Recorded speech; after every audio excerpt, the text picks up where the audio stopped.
I would not have reached out to you or suggested this if I didn't have a feeling that like we would be able to at least bond in some respect and be like, oh, well, this was a great chat. Probably would have been if it was just 15 minutes, but 3 hours later. I gotta be completely honest with you. I'm not feeling it at the moment because I'm just moody and hot, but it is what it is, you know?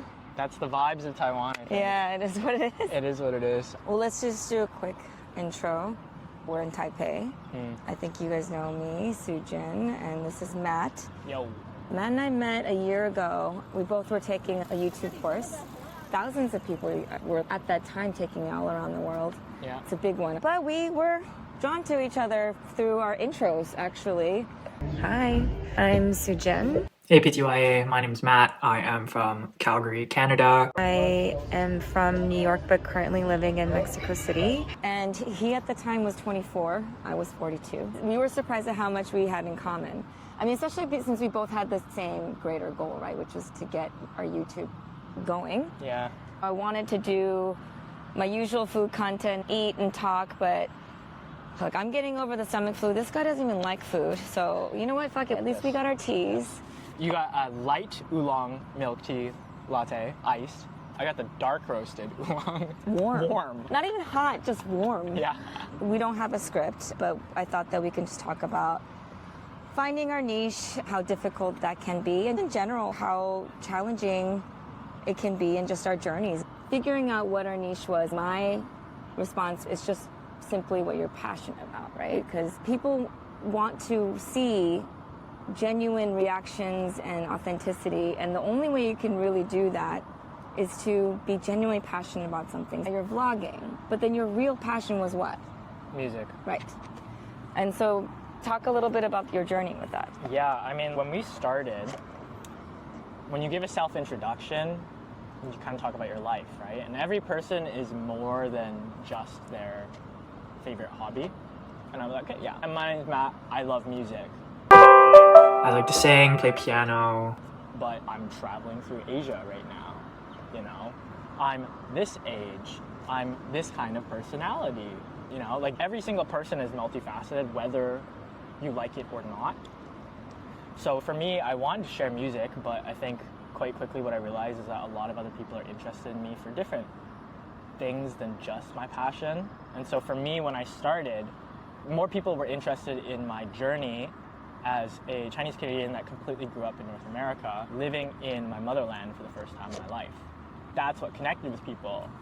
And they're actually like, sorry, we don't care that you do music. Or it's cool if you do music, but we'll find out about that, you know, and I'm still at that stage right now. We wanted this to be something where we get to do what we love and get paid for it. Yeah. If our niches and passions are based on what we think other people want, we're gonna get fucking burnt out so fast. Yeah. And another thing we touched on was making yourself vulnerable. And it's tough. It's really tough to do that, but that's why that sets you apart from everyone else, because it is really hard to do, to just put yourself out there. But I don't know about you and you guys as the audience, but when you see people be really vulnerable, those are the people you're drawn to. I would say it's interesting because for me, I think when we both started, the reason why we both connected is because we were vulnerable. Yes.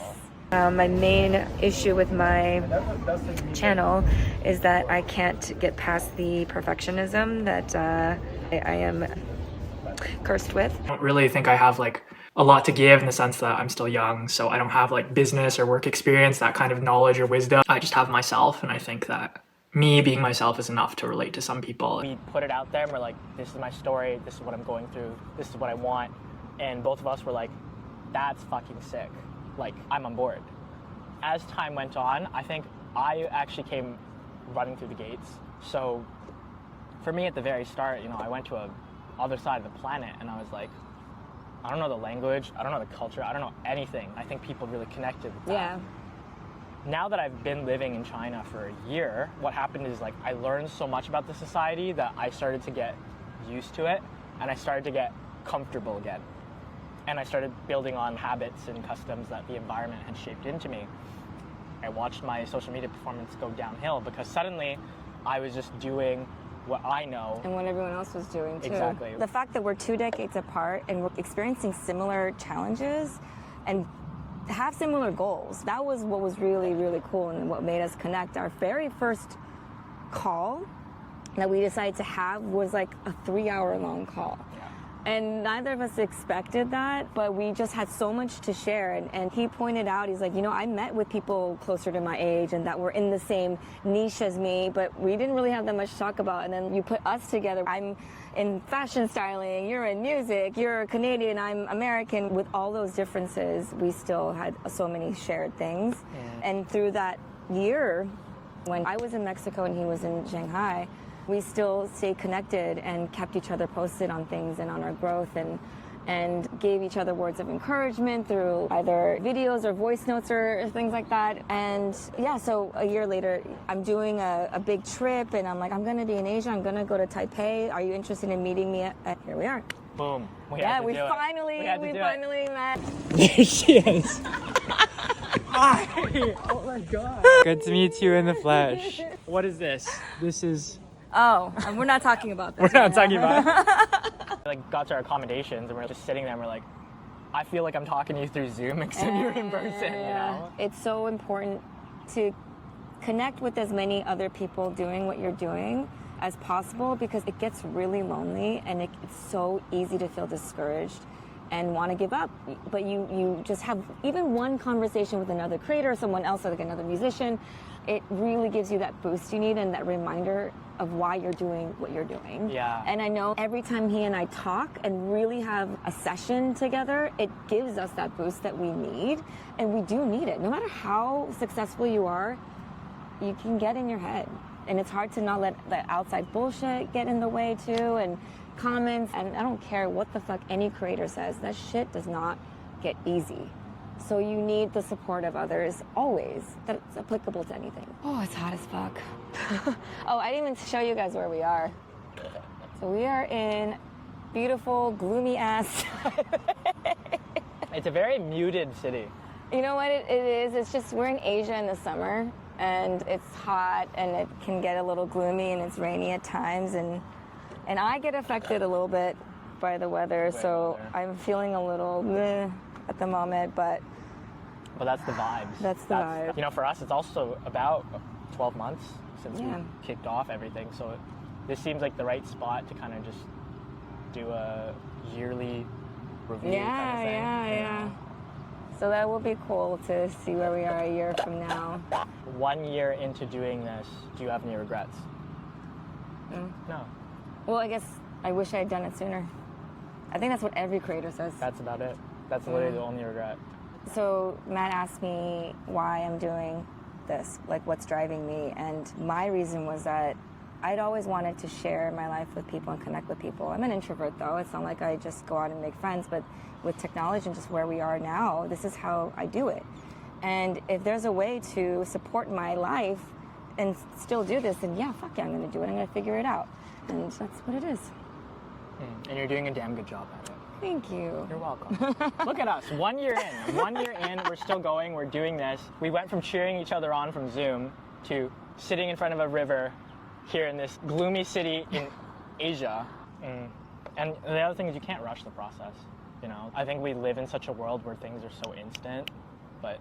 Or we think they are because that's what is portrayed on social media, but don't get it fucked up. It's taken any person who's successful a long, long time. It takes work. Again, this is social media. Social media. If your fan base size really equates to your salary, then you're basically showing everybody your salary all the time.